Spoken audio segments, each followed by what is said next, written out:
Welcome to another edition of One More Light with me, Val Kleinhans, where we break the stigma when it comes to mental health just by continuing the conversation because we feel that's important. Someone else who thinks that's important is in the building today. Dr. Joy Berkheimer is here. She's a therapist, a dating coach, a speaker, an author, and known as the nation's #1 Goddess Glow Up expert. She's here to chat about mental health with us today. Dr. Berkheimer, welcome. Thank you so much for being here. Thank you for having me. I'm thrilled that you're here. I found you through your connection to BetterHelp, a fabulous organization. Can you talk with me about teaming up with them? Sure. I've actually been with them for probably almost about 6 years.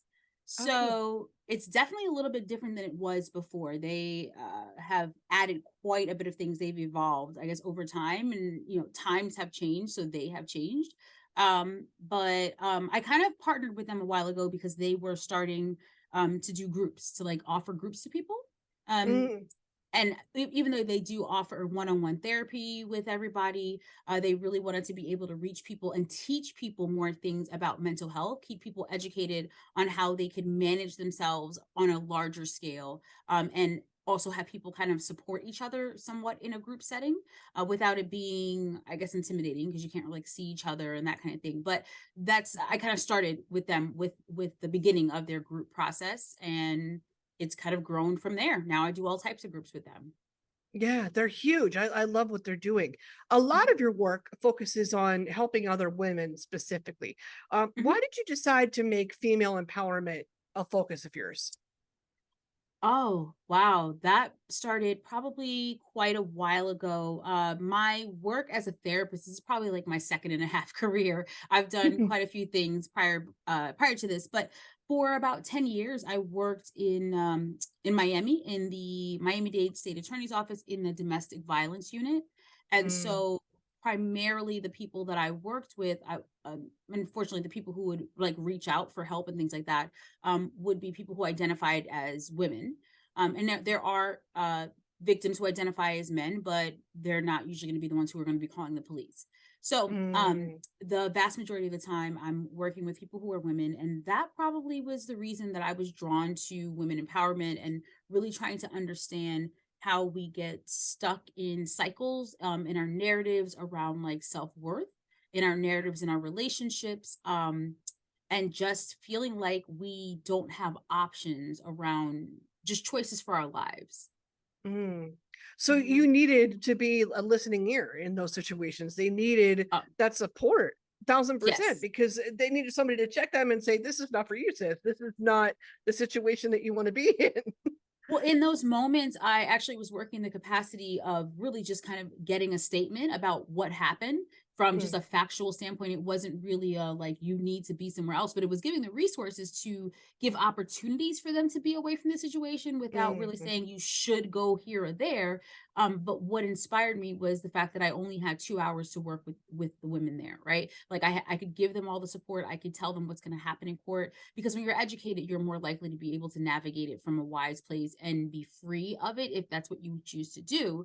But because you only have like those 2 hours to really work with people, I could see that there was more that was needed to keep them out of that cycle. And so that's why I decided to go back to school, because I wanted to be able to have a bigger impact, for a longer period of time in people's lives. So that's really what got me into therapy.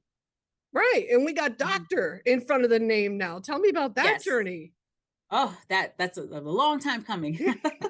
Um, that is because over time, honestly, what happens with my practice is as I grow, as I evolve and learn more things about myself as a daughter, as a sister, as a mom, a wife, a partner, just as a human being, my practice grows. So anything that I learn for Mm, myself, I want to bring it to the people that I'm helping as well. If I figure out, wow, this made me feel better, this really made my journey easier, it was very enlightening, I want to share that with other people, right? I want to lighten the load for other people. And so I am a clinical sexologist, so that's what my PhD is in. And oh, so over time, as I have learned more about my body as a woman specifically, and as a woman of color, as somebody who has like cultural norms and constructs around how we're supposed to be, sensually, erotically, the rules and things like that, I recognize the fact that there are restrictions that are connected with our emotional well-being, our mental health, a lot of narratives around that, that people would come to me and they were looking to be free of that. So I decided to do some more research as to how could we feel more free? How could we be more healthy? And so that required just doing more of the research. I'm like, well, if I'm going to do the research, I might as well get the degree for it. So that's pretty Yeah. much how the PhD came about, because if I'm going to do it anyway, I might as well get the credentialing for it. And it's not just so much like, well, I want to get the credit for it, I want people to see it. I also understand that when you do get the credentialing for certain things, it opened doors for people so that Mhm. other people can hear what it is that you're doing, because when people can hear what you're doing, it also gives them permission to do what they want to do. It gives them permission Mm. to explore and be curious. It's just about giving permission just by seeing me standing in a space. That's it. Got it. So they see you out Mhm. here killing it, doing the thing, and you're Yeah. hopefully, yeah, hopefully that inspires other people. That's the goal. Correct. Yes. Yes. Got it. Mhm. I love that. So I can tell that you're somebody who likes to learn because your work is so varied. I mean, it's therapy, it's dating, it's speaking, it's being an Yes. author, it's all of the above. Do you Mhm. have a particular subject that you feel is your favorite or that you'd like to talk about Mm. most? At this point in my life, probably our sensuality is the thing that I tap the most into at this point. Like really our erotic embodiment and really just being in touch with our bodies and understanding our sensuality. Us aligning with the value and importance of pleasure, because we Mm, don't really put a lot of value on it culturally. We minimize it as if it's not as important as food and water when it is. So that's yeah. probably one of the topics right now I think is super important. Yeah, I always thought that there was some sort of like religious connection to that too, where we Mhm. feel so repressed and we can feel shame for doing what's natural as Correct. humans. and Absolutely. and if Yeah. we're not in the right headspace first, we don't get to explore that side of ourselves. Or at least that's the theory that I always had. Do you feel like we Mhm. have to be mentally well to explore a sexual part of ourselves?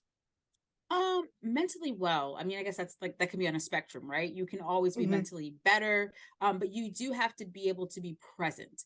So there, I guess there's levels of mental wellness, right? So the more well you are, it's probably easier to get to a place of being present, of not being afraid of being in your body. You feel safer, right? You feel Mm, safer being present.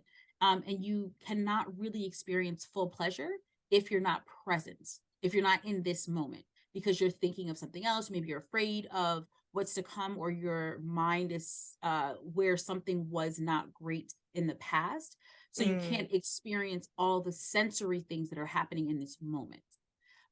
So yes, you can still experience pleasure if you're not completely well. So say you're on your mental health journey and you're not cured, so to speak, right? mm. No one is ever completely like at this self-actualization, but if you're not there, yes, you can still experience pleasure. We can still do practices and rituals to still help us come back to our body, to help us get centered. There are always practices, right? Like Mm. mindfulness are like tools are practices. I practice yoga. I practice meditation, because we're never going to be centered all the time. It's just about what do you have that helps you keep coming back to it. That's it. We're not supposed to be in bliss all the time. Yeah, and that's normal. We so forget that, like Mhm. in all aspects of our life, including relationships. I mean, dating Yeah. definitely affects our mental health. Any type of relationship affects our mental health. When a Yeah. relationship goes bad, the world would like us to believe it's easy to get over it. It's easy to get over a breakup. It's as easy as putting on a Beyonce song and telling them boy bye. But we know there's so much more involved in that. Why do you Yes. think relationships sit with us so heavily? Oh gosh, I mean, relationships are everything. I mean, it doesn't matter what you go to therapy for. You can say you're going to therapy because you are anxious. You're going to therapy because you're dealing with depression, or for a career change, or you're afraid of abandonment, or because of some family stuff, or because you don't like to fly. Whatever it is, it's actually Mm, all about relationships. Basically every decision that we make is going to be about how is this going to affect how people perceive me? How is it going to affect whether or not I'm going to be lonely? If Mm, I'm going to be abandoned in the future? How is this going to trigger a trauma from the past? Basically, which was about whether or not I had the ability to be loved and seen by other people. Love and belonging is such a core need for us. Everything is pretty much driven by, am I going to be abandoned? Am I going to be left? Am I going to be alone? Will people see me, hear me, accept me? That's everything. So relationships are so pivotal to our well-being. Really, man is not an island. We do need others. It doesn't matter what we tell ourselves. We need at least one other person to witness us. It's like we do not exist if we're not witnessed by somebody else. So, right. It's easy to fall into that trap where we think we don't need anybody because if you've been burned by people millions of times, you just hmm go, I don't need it. hmm I'm not going to get involved anymore. I'm not going to invest my time in that hmm anymore. hmm So what's your best tip for like getting over a tough moment with anybody you're tied to, whatever type of relationship it is? yeah, that is really hard. I actually do a couple of breakup support groups, and they're always really difficult. What we kind of have to come to at that point when we start talking about like what the breakup really was is we have to come back to like, well, what was the lesson you got from the relationship? Because if you just look Mm, at it as this was a terrifying thing and the message is you should just never be in a relationship, you are just basically held in this space of fear and doing nothing else. But that is what trauma does. Trauma tells you that you should stay stuck because trauma tells you that everything is unsafe. That's what it's telling you. Everything and yeah. everyone is unsafe. So trauma creates change that you had no control over. Well, healing creates change where you have choice, right? So you have a choice to decide, what is this about? What was this breakup about? Trauma says breakup is about, hey, look, it's evidence that everyone is unsafe. You, in your healing journey, you have the choice to say what this breakup was about was life is just transition. That is what it is. Now, who am I after this relationship? What did this person Mm, bring out of me? What did they show me is actually a standard that I need to have in my life? What was triggered this entire time I was here? What was I pushed into growing from myself throughout this relationship, right? What do I realize now that this person brought to the table that I so appreciate that I can never be without, right? Like now I know I definitely have to have this as an equation in my loving relationships. So every relationship you have, if you look at it from a space of gratitude opposed to just a space of loss, right? This is going to be something that makes it a little bit easier to move from one relationship to the next. Now it's going to hurt. Like I can't tell someone it's not going to hurt. It's yeah. grief, loss. It is what it is. Just like when someone passes away, of course you're going to be sad. But we also memorialize people. That's why we have funerals. We have all types of things we do to remember who they were. Even people that we're like pissed at, somehow we're Hmm. still able to say these wonderful things about these people. Like, wow, how did that happen? um, because there was something, we always got something from the experience there. And so we have to make the choice to identify that because it is the only space that we do have choice. It is the only space Mm. we have choice. It's being selective, it's being protective of what you Yes. put in your mind and that hmm narrative. hmm It's like forcing yourself to watch a scary movie thousands of times when you know that it's really not your favorite thing in the world is what you're doing. You're like, yes. I don't like that movie, stop playing it. Like Blair Witch is not Yes. it, put it away. But it really can be, it's about reframing it and hmm being grateful. That's so hmm important to remember. How would you Yeah. define a healthy relationship? What do you think that looks like? A healthy relationship has some pretty key ingredients. I would say a healthy relationship has like a mutual respect. It has a lot of communication. So not Mm, like let's say passive communication where you're expecting people to read your mind, but very clear communication. It's going to have gratitude also built into the relationship where people are basically able to openly appreciate each other, so you're mhm, not lost. Like, I wonder if my partner does actually appreciate what I bring to the table. You're going to have support within the relationship. You don't feel like you're by yourself.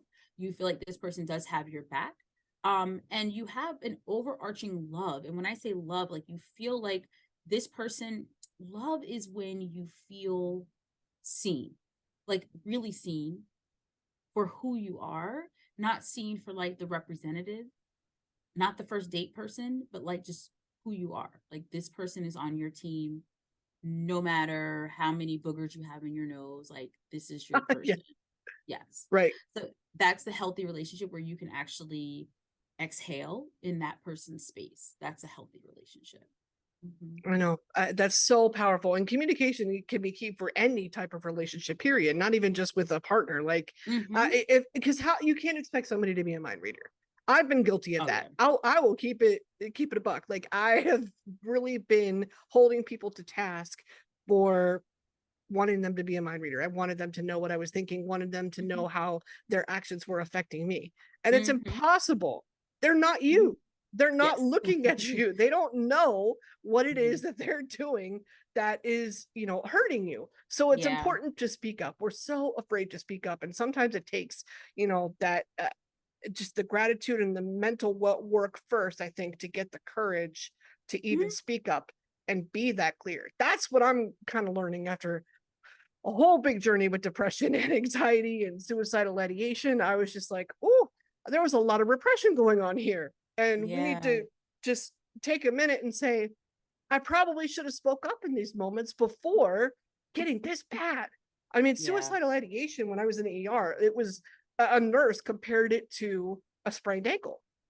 And if it's left untreated, it Mhm. can go worse. Suicidal ideation. Oh, Yeah, okay, yeah, okay, yeah. okay, okay. Yeah. Yeah, yeah, Okay. yeah. Like if you don't talk about the ideation, don't talk about what's going on, it Yeah, it'll can lead to a worse slow it. issue. Yes, I understand what you're saying. I was like, sprained ankle, that just seems like it's minimizing, but I understand what you're saying. It's just one of those things where if it's silent, it just Mhm.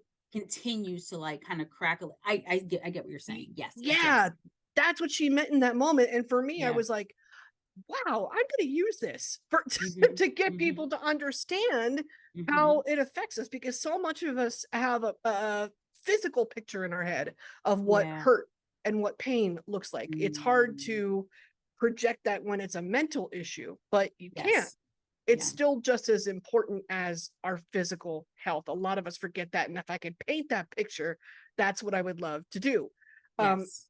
I know one of your favorite things in the world is helping people come to that better place, get people their glow back.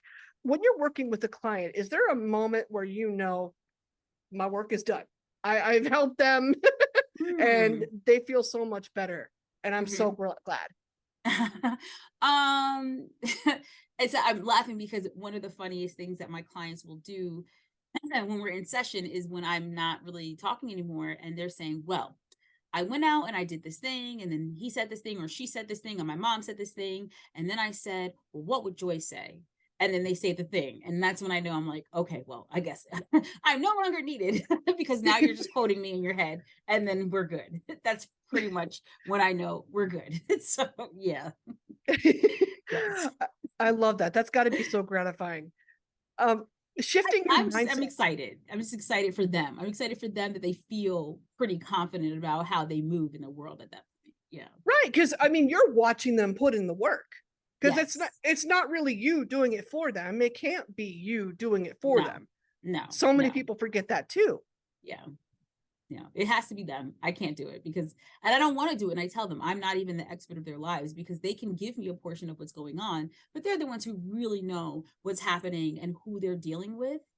This is more therapy is more of like a practice of them making the decisions, but not me making the decision for them. It's just kind of like, Mm, how would you make the decision? And they kind of flex that skill and then they do it in the real world. So yeah.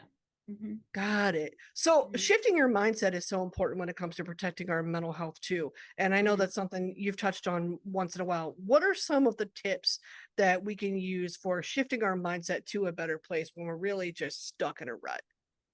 Um, so going back to actually what we were talking about before, the one of the most powerful things that I always give my clients to do is actually gratitude, but I like utilizing it with rituals or tools. So I mean Mm, gratitude is going to be something that's like scientifically proven. Um one of the things that people can do could be like say like a gratitude journal in the morning. You can start with like 3 things or 10 things that you're grateful for. One of my clients said the other day, I loved it. She's like, before her feet hit the ground in the morning, she does like a whole list of things. And that changes your energy for the day. Or it could be something that you, before you go to bed or when your day ends, especially if you have like a rough day, you're reviewing the day like, oh my God, this sucked and da da da da. Or it could be what actually went well today, right? But my favorite thing is identifying like a gratitude piece of clothing. And so throughout the day, if you Oh, have something that you touch, that somebody compliments, that maybe you see in the mirror and you've identified that thing as your gratitude piece of clothing, you're reminded to remind yourself of something that you're grateful for, something different like every time. And so we have an emotional guidance scale, and there's about 26 emotions on there. And so, say the bottom one is powerlessness and the top is joy, right? So, you can't go from powerlessness to joy. But every time you utilize one of these like positive emotion triggers, you go up a scale. So maybe I'll go from powerlessness to anger. Maybe I'll go from anger to vengeance. Maybe I'll go from vengeance to like annoyance. So the more that I utilize these triggers, the more that I have an opportunity to kind of release from these some of these emotions I don't want and move up the scale. So that like gratitude is one of those things that can help you keep moving up the scale again and again. that makes total sense to a gamer. I'm just kidding, because if you're walking around going like, yes, I achieved brushing my teeth today, or I achieved taking a break when I needed it today, or I achieved working out today, I achieved Yes. feeding myself when I needed a minute today. Like, Yes. oh, those sometimes it's things that are that little that we can Yeah. celebrate and be thankful for. And we forget that too because we get so busy. It's hard.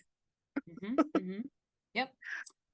What So do you do to protect your own mental health in the midst of all this? me personally, Mhm. oh, my practice is definitely going to be yoga. And yoga is and meditation. So, and it's very meditative for me. Realistically, yoga, I will say more in the East, was formulated for the purpose of getting your body ready for meditation. It's really a form of meditation, but Mm. it's definitely going to be yoga for me. So I'll go about maybe 3 to 4 times a week, where that is my space to really ground myself and kind of like mm, realign my energy and just get back to me and get back to my truth again and just wipe off some of the extra energy that is not needed. Yeah. The chaos, right? So that's how I stay centered enough to be able to come back and like deliver. And some of the work that I do, because I teach yoga as well, is also centering. Like I'm able to center while doing work with other people, so that's really helpful. Wow, 2 birds with 1 stone. That's Mhm. that's really Mhm. insightful. I would love to do something like that, or I mean, maybe I am because I feel I'm a talker. I like to talk. Mhm. So when I'm doing something like this, it Mhm. kind of helps me vent and get out energy, or, telling stories helps me feel the same way. So this is kind of like, Yeah. the other people Yeah. are going to hear this, but this is also for me too. It's Yep. beautiful when you can combine it like that. What is Yeah. coming next for you? What are you looking forward to putting out there in the world that we're going to see? Oh my goodness.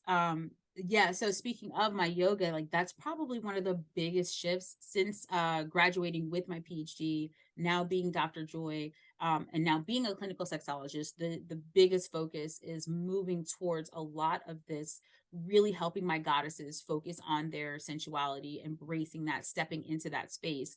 Um, and so it's going to be through a lot of my yoga work. And so it's Mm. been a whole, after all these years, it's been like 9 years in practice, kind of culminated into this space of um, combining the talk therapy, meditation, yoga, sound, music, empowerment, all of that, where I'm focusing on goddesses really just dropping into their body and really finding out what their sensual goddess looks like, pouring into that space, because I really believe that when we feel powerful, even in one area in our lives, we duplicate that in all the other areas in our lives. And so we can feel powerful everywhere.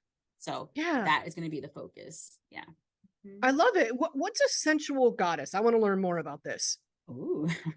I mean, a sensual goddess is one that really embraces her eroticism, whatever her sensuality looks like, right? So Mhm.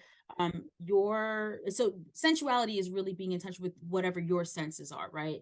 So Mm-hmm. what your touch feels like, what your sound feels like, what your movement really feels like, just really being aware of whatever your body is doing and receiving, right? We receive volume in a different way. All of us experience different vibrations, and you want to know, how does your body, which is like an instrument, right? Like, how does your body receive a vibration and things like that? Because, and again, that requires you being present. So the more that you are present, the more that you're aware of this, basically this God-given temple that we have, like how it receives the music of the world, right? Like how that music moves through your body. And so a sensual goddess is one who knows her instrument, knows how to Mm. use it, knows how to receive all of those vibrations of the world in a way that she is experiencing the pleasure that we were meant to experience on this planet. And it's not exclusively sexual. That's something that I think people Oh no, forget. You know, no. because sometimes I think when we hear the word sensual, we Mhm. think it's a synonym of sexual. We think it means one and the It same. dances with it. It It dances with it, dances but it with it. doesn't have to be sexual. It doesn't have to be. Mhm. God, I'm so glad you explained that. That is so Mhm. interesting. I cannot wait to see more, but I don't want to Mhm. take up your entire day either. So I do want to say thank you so much for your time. Thank Mhm. you for all this wisdom and just sharing the joy. Pun Of intended. course. Thank you.